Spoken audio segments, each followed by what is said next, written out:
Or how about getting kicked out of a college classroom for wearing a hat that simply has the American flag on it? Or what about being thrown out of the prestigious Smithsonian Museum because of a pro-life hat?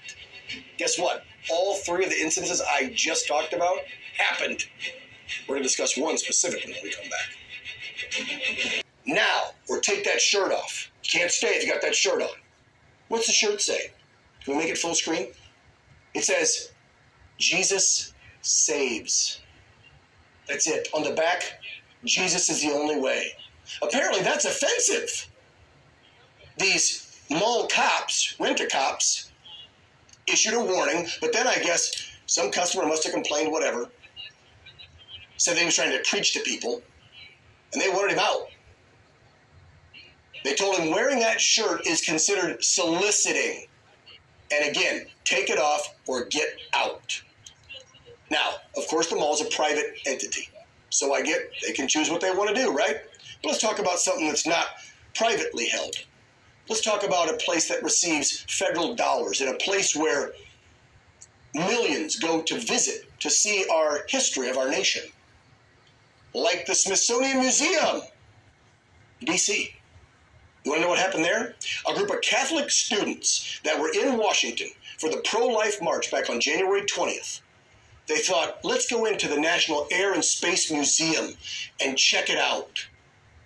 The students entered, wearing what they had on, their school uniforms, but they also, a couple of them, had some beanies. You're seeing it right there. Pro-life, that's all, just a little hat. Some museum staff took offense to this. Some were even mocking the students, calling them dirty names. The students were told the museum was a neutral zone, and they could not express any type of statement like that. So they forced them to leave. I thought freedom of speech, freedom of expression, freedom of religion is supposed to be allowed, especially when in our nation's capital. The museum's deputy director told Fox News that this is not the museum's policy to ask visitors to remove hats or clothing, and that they have provided training to employees to prevent something like this from happening again.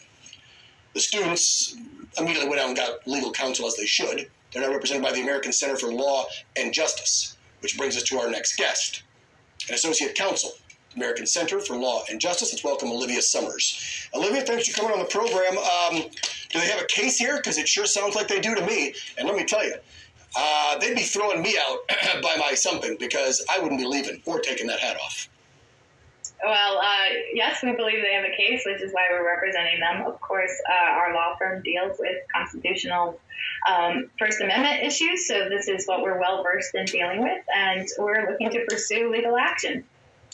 How many kids was this? How many hats? And I don't have to censor or bleep them, but these were dirty, nasty names that security guards were calling these high school kids?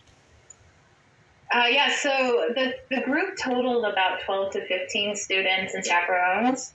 There was a smaller group of about six students who were more directly accosted by several different employees at several different times. They heard the security people referring to them as effing pro-lifers and pieces of, blank.